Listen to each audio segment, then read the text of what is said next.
Hello guys, syempre nandito na naman tayo at good morning muna dyan, good afternoon dito.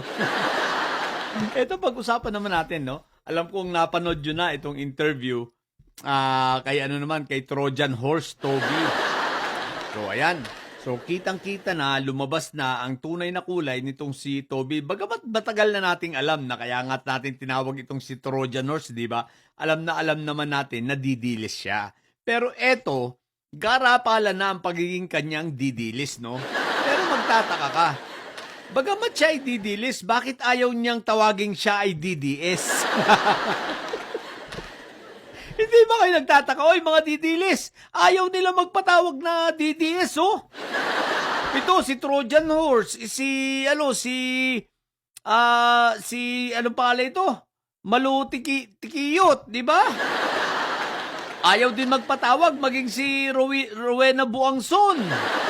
Ayaw nilang sila ay tawaging DDS. What the heck? Anyari, bakit? Kasi nga, malamang, kasi ikinahihiya nila kayo. Pero wag kayo papayag, isipin mo, pumapabor sila kay Inday Sayad at talaga pinaglalaban nila si Inday Sayad pero ayaw nila kayong kasama. Bakit ko nasabing ayaw nila kayong kasama? Kasi ayaw nila matawag na DDS. O di ba kahit ka didilis, ayaw din nila. Lalo na itong si Toby Trojan Horse. Pero guys si Toby Trojan Horse gumagawa na naman ng chismis, mga ka-BBM ko. Ito, maliwanag ha. So si Trojan Horse ay isa na ito sa talagang maliwanag na gagamitin, no? Sabi nga ng ating puting kabayo, yung kanilang objective ngayon ay gibain ang Kongreso. So pangitan-pangitan na. Doon nga sa last committee hearing ng Committee on Justice, ang pinadala nila ron si Marco Beta Jr. Kaya lang super bobo.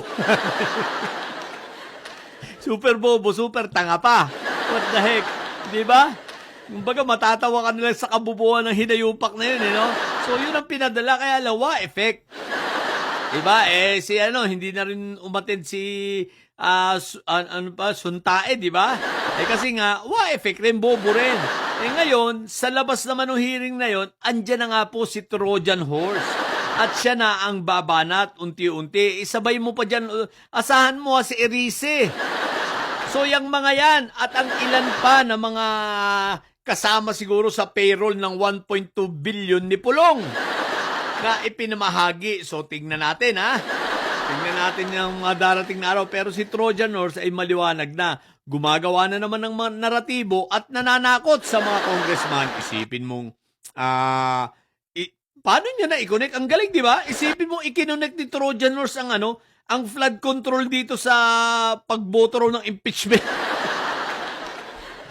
Yung impeachment na may kinalaman sa flood control. What the heck?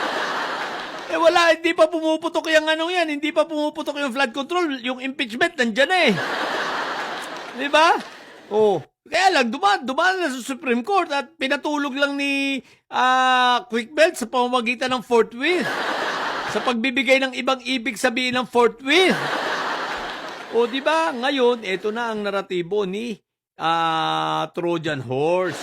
So, pilit niyang kinukonek ang impeachment sa dito sa flood control. So yan ang kanilang bagong narrative upang sabihin politika para maitago o wag nang mabusisi pa ang flood control. Lagi natin tatandaan, mga ka-BBM ko, magkahiwalay na issue yan, ha? Ang flood control at ang impeachment ni Sayad, no? Bagamat parehas dapat dyan ay may accountability, pero magkaiba siya. Okay? So, ang galing. Pwede ba mga didilis, Inday Sayad, hanap naman kayo ng magaling-galing. Wala, puro recycle na itong mga to Tapos malamang niya, maglalabas na naman kayo ng recycle na issue. What the heck? So, yun lang. Mabanat na naman to si Trojan Horse. What the heck? Sa mga bobong didilis yan, ang tatay nyo ay karton, ang tatay nyo ay preso. Manatili kayo mga bobot may sayad sapagkat ang may sayad ay laging high blood. Bye!